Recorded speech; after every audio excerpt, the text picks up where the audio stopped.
All right, so today we are threading for a summer and winter pattern, which I find very fun. I'm excited about it.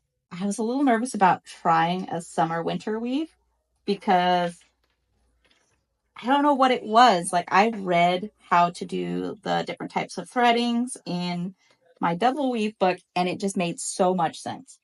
It made a lot of sense. But while working on this one, the way they were wording it just was not clicking for me. So after looking at some other people do it, looking at some other resources, basically it came down to this. Is you have two shafts up front that they don't list in the pattern because you're just supposed to know that you have two shafts up front. And you're doing that as plain weave. So basically, let's come over back this way so I could show you. So I threaded shaft 1, and then I went back and followed the pattern. So say your pattern is thread. We have 8 shafts here. We're not going to count the first 2. The first 2 don't count. So you have shaft 3, which we're going to call A. Shaft 4 is going to be shaft B. Shaft 5, C. 6, D. 7, E. 8 is F. And shafts 1 and 2 are going to be 1 and 2, just so we can separate them. You go shaft 1, then, and let's say the pattern is shaft A, B, C, D, E, F. So you're going to go shaft 1, then A, thread shaft A. Then you're going to thread shaft B, or shaft 2, and then you're going to go thread shaft B. And then you're going to go shaft 1, and then you're going to thread shaft C.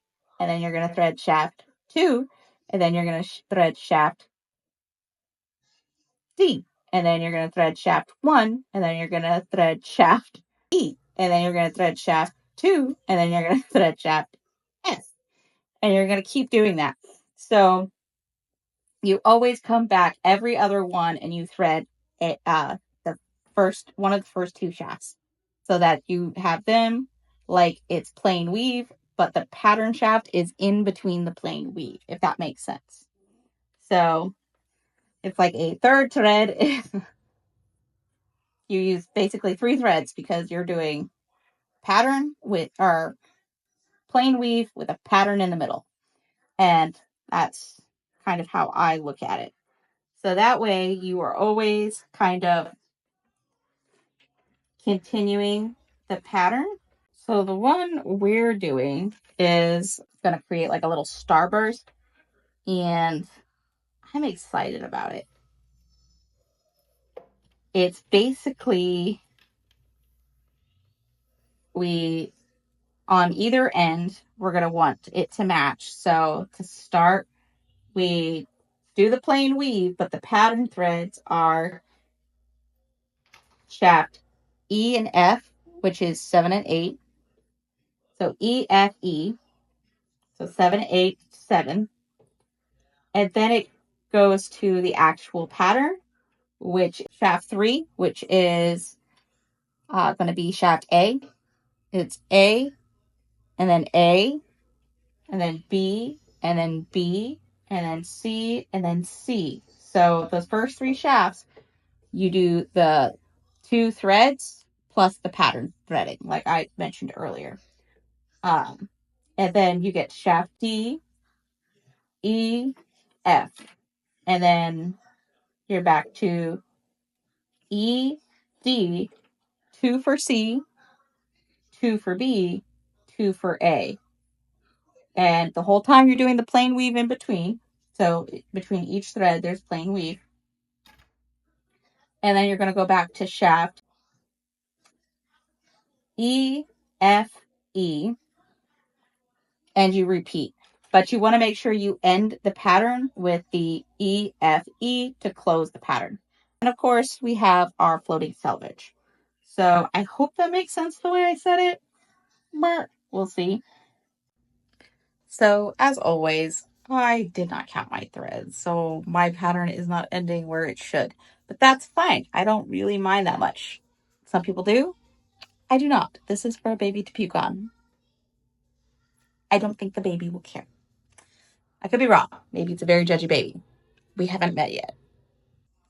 But I want to show you something with the shafts real quick because I wasn't sure how I was going to do this pattern due to having a counter march loom, but I figured something out and I hope it works. If it doesn't work, but I think it will.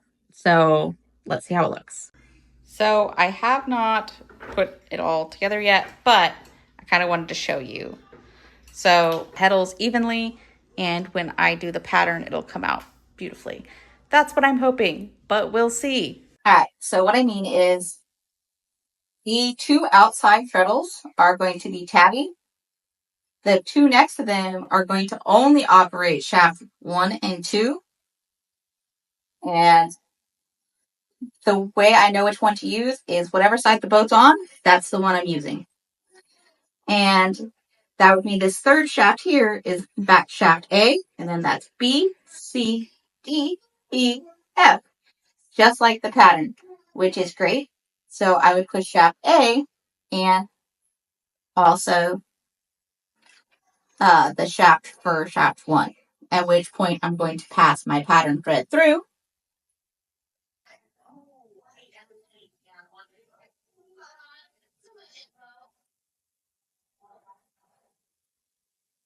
And then I'm going to come over here and go ahead and lift the tabby for this side, pass through with the white, then come over here.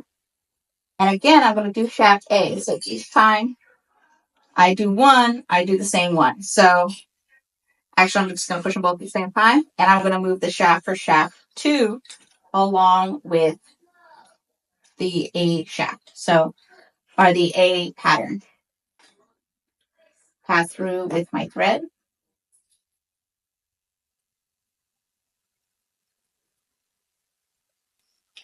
All right. And then my tabby on this side also. So we got the pattern here. We've already done 2 full patterns and we are just starting this one. And it's already really exciting to look at. It's very beautiful. The blue is an 8-4 and the white is an 8-2. And it's creating this lovely pattern. But the true test is how does it look on the other side? Everywhere we see this white, that should be blue. So the circle should be blue and this little starfish-like pattern should be blue. But the rest should look white. Now I've seen some things saying you can use the same size thread, but they recommend using different size thread. So that's what I'm doing. Let's see how it looks. All right, it's actually looking really good. So let me put some shade back here so you can see better. It's literally the exact reverse. It's absolutely stunning. I'm really excited about this, actually. This looks really cool. I plan to do different colors for each of the towels, but this is already blowing my mind. So I went ahead and set this at 15 ends per inch. So I went ahead and set this at 15 ends per inch when I normally would set this at closer to 20. And the reason for that is because I also read that apparently you want to do a looser set than what you would normally do because it's very hard to pack down if you do it at your normal. It's very hard to pack down if you do it at your normal threading. So what I kind of did is I went with the 15 ends per inch and it is packing down really tight and really easily. And it seems to be working. I mean, we'll know for sure when we wet finish it. But right now, I'm just really excited because I think this is a really cool weave structure. The fact that I'm going to have something that looks completely different on the other end, that's just too cool to me. So stay tuned. I'll probably show you all the finished towels and a little bit of a weaving time lapse in the next couple of weeks, give or take. In between, you're going to see some of me processing that alpaca, which I've also been really excited about. Is kind of getting my hands on that, really processing it, spinning a little bit of it, and hopefully that will culminate into a project. We will see, but I'm really excited about this summer winter weave. This is the first towel, or burp cloth, I should say. I've only done a few inches. This is maybe about 6 inches, and I want each one to be at least 17 inches, I think. So I could do up to 18. I have enough warp to do each one at 18. But if I decide that needs to be a little bit shorter, I can. All in all, I'm really excited about this. Let me know what you think. Drop a comment, like, subscribe, share with your friends, and I look forward to processing some alpaca with you. Let me know what projects you guys are working on. You have a great one.